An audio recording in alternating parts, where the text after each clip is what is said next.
സിന്ദൂരരേഖ ഭാഗം 100. മുഖമടച്ച് നിനക്കൊരെണ്ണം തരാൻ എനിക്ക് അറിയാൻ വയ്യാത്തത് കൊണ്ടല്ല. ഇത്രയും പോത്തുപോലെ വളർന്നില്ലേ?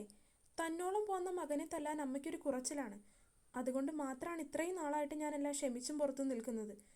ഇനിയും ഇത് തുടരാനാണ് ഉദ്ദേശമെങ്കിൽ തല്ലുമെന്ന് പറഞ്ഞാൽ ഞാൻ തല്ലിയിരിക്കും മനു. തീ പാറുന്നത് പോലെ നോക്കിയാണ് അമ്മ അവനോട് ഇതെല്ലാം പറയുന്നത്. ഇതിലും നല്ലത് എന്നെ അങ്ങ് തല്ലുന്നത് തന്നെയായിരുന്നു. അവൻ്റെ ദയനീയമായതുപോലുള്ള സംസാരം. അതിലും അമ്മ പതർച്ചയൊന്നും കൂടാതെ അവനെ തന്നെ നോക്കി നിന്നു. ഇത്രനാളും എല്ലാവർക്കും എല്ലാ കാര്യങ്ങളും അറിയായിരുന്നിട്ടും ഇത്രയും വലിയൊരു കാര്യം എന്നോട് പറയാതെ കൊണ്ട് നടന്നില്ലേ? ഇതിലും വലുതായിട്ടൊന്നും എനിക്കിനി കിട്ടാനുണ്ടെന്ന് തോന്നുന്നില്ല.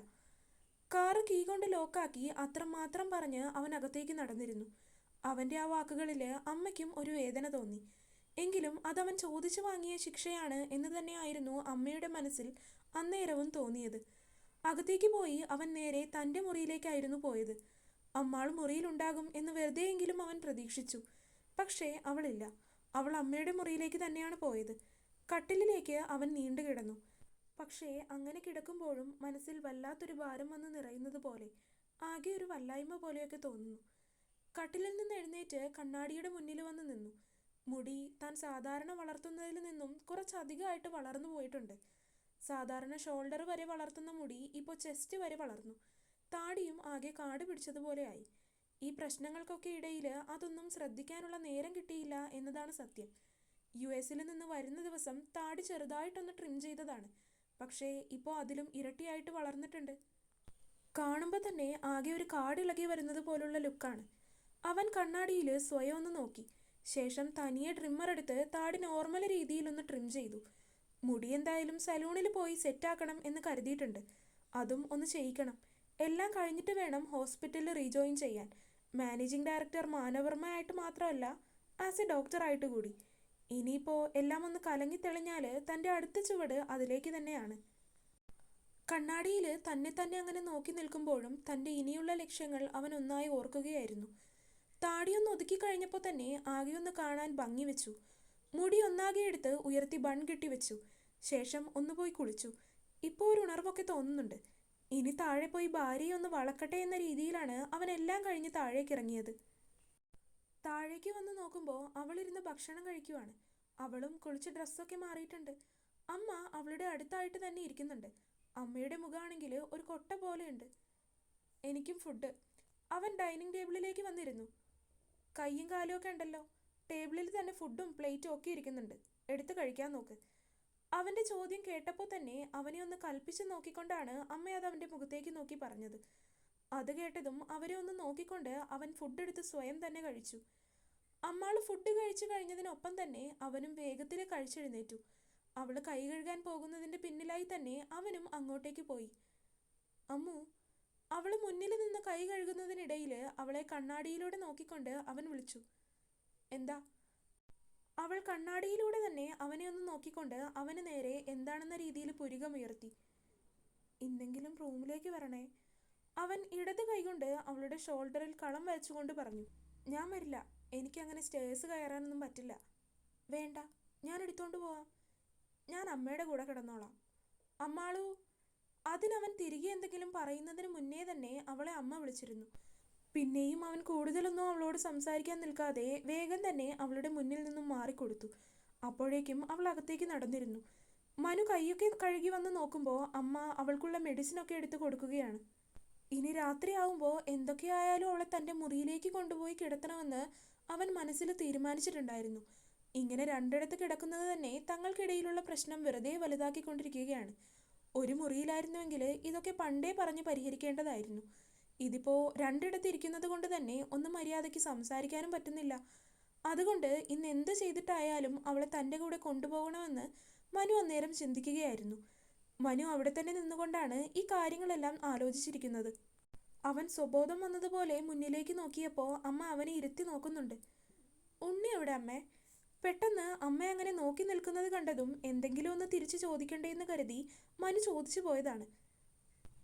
അവൻ നിന്നെ വിളിച്ചപ്പോൾ അവനോട് മെക്കിട്ട് കയറാനായിരുന്നില്ലേ നിനക്ക് നേരം? തന്നെ അങ്ങ് വിളിച്ച് ചോദിച്ചാൽ മതി. അമ്മ പറയുന്നത് കേട്ടതും ഞാനോ എന്ന രീതിയിൽ അവൻ സംശയത്തോടെ അമ്മയെ നോക്കി. അവൻ്റെ നോട്ടം കണ്ടതും വീണ്ടും ഒരു സംസാരത്തിന് നിൽക്കണ്ടല്ലോ എന്ന് കരുതി അമ്മ കഴിച്ചു കഴിഞ്ഞ പാത്രങ്ങളൊക്കെ ആയിട്ട് അടുക്കളയിലേക്ക് നടന്നു. വൈകിട്ട് ഉണ്ണി വരാൻ കാത്തു നിൽക്കുകയായിരുന്നു മനു. അവന് രാവിലെ ഉണ്ണിയോട് അങ്ങനെ പറഞ്ഞത് അല്പം ഹേർട്ടായി തോന്നി.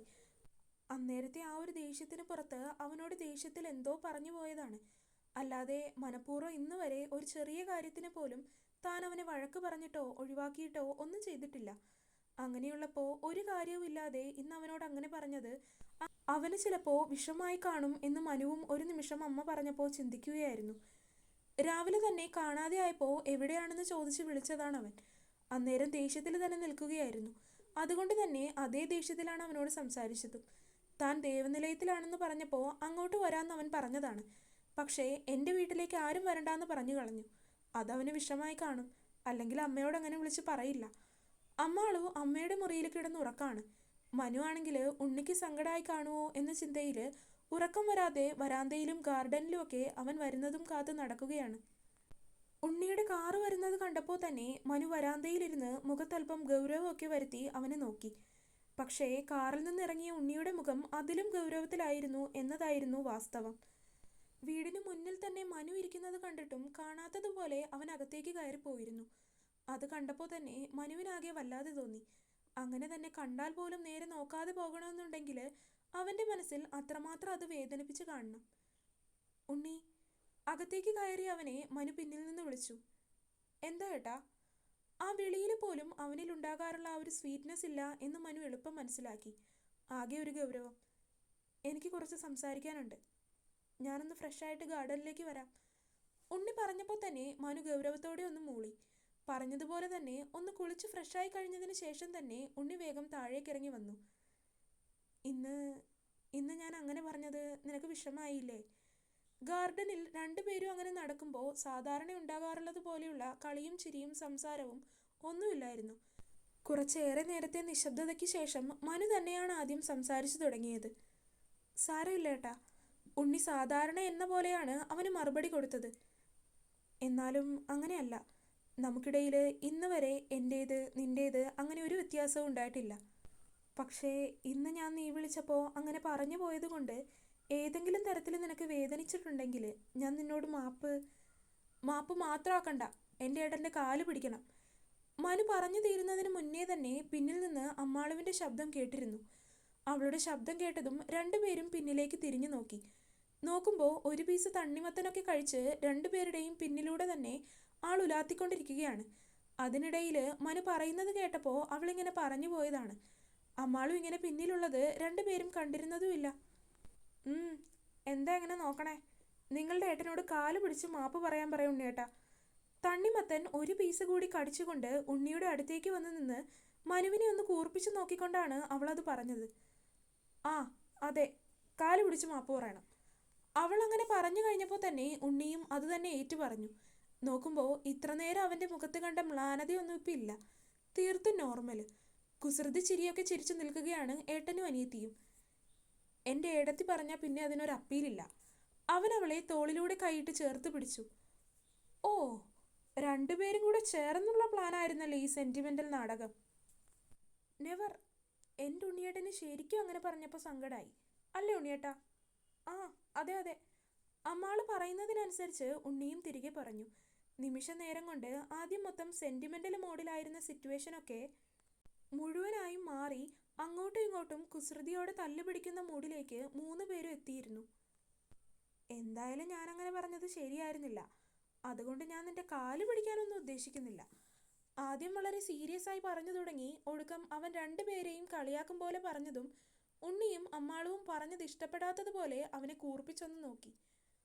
ഓഹോ, ആക്കിയതാണല്ലേ? അമ്മാളു ഗൗരവത്തിൽ തിരികെ ചോദിച്ചു.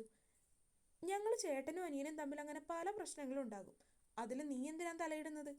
ഇനിയിപ്പോൾ എൻ്റെ അനിയൻ കാല് പിടിക്കാൻ പറഞ്ഞാലും ഞാനത് ചെയ്യും, അല്ലടാ? മനു അമ്മാളുവിനെ പുച്ഛിക്കും വിധത്തിൽ പറഞ്ഞുകൊണ്ട് ഉണ്ണിയെ ചേർത്ത് പിടിച്ചു. തുടരും. അപ്പോൾ വീഡിയോ കണ്ടവരെല്ലാവരും വീഡിയോ ലൈക്ക് ചെയ്യുക. നിങ്ങളുടെ അഭിപ്രായങ്ങൾ എന്തായാലും അത് കമൻ്റായിട്ട് അറിയിക്കുക.